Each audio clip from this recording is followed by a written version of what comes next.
Has Stowell's coronation concert speech, King Charles has led national and international salutes to his darling mother to mark the first anniversary of her death. The sovereign led national and international salutes to Queen Elizabeth II, who died on this very day, aged 96 in a Platinum Jubilee year.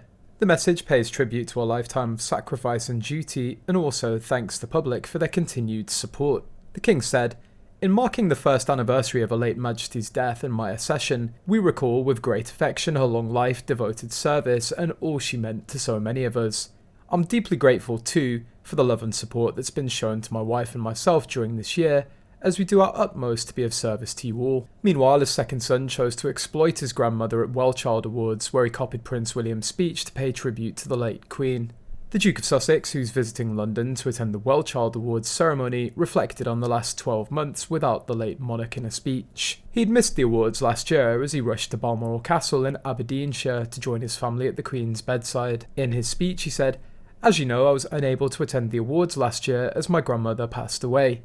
As you also probably know, she would have been the first person to insist that I still come to be with you all instead of going to her, and that's precisely why I know exactly 1 year on that she's looking down on all of us. She's looking down on all of us is synonym of the sentence, I know she's up there fondly keeping an eye on us, from William's speech at the Coronation concert, where the Prince of Wales said, "As my grandmother said when she was crowned, coronations are a declaration of our hopes for the future. And I know she's up there, fondly keeping an eye on us, and she'd be a very proud mother." In fact, on several occasions, Harry had his statements drafted by his arch-royal staff or Meghan including tributes to Princess Diana. It's hypocritical. Harry doesn't have the grey matter to come up with anything original. He's been getting a lot of tips from his wife on plagiarism as well as acting. You know she straight studied the Prince of Wales' speech before crafting this mess, thinking that it would be better. Par for the course, those two are professional plagiarisers. But to his credit, he only mentioned his grandmother.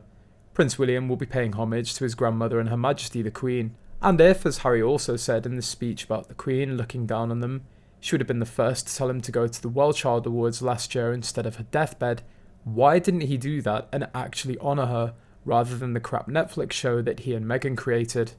He hates the fact that people are critical that he didn't go to Balmoral to see her one last time, trying to make out she wouldn't have wanted him to at the sake of Wellchild. Convenient for him she's not here, and can plant the story. Remember that the Harkles also skipped out on the family visit to Balmoral in 2019 and instead went to southern France to hang out with Elton John. Megxit talks were already underway with streamers like Quibi, but Elton played them instead. Meghan and Harry also never attended one family Easter service. It was never about family once Meg realised that she couldn't be Diana 2.0 and realised the monarchy is actually indeed hierarchical.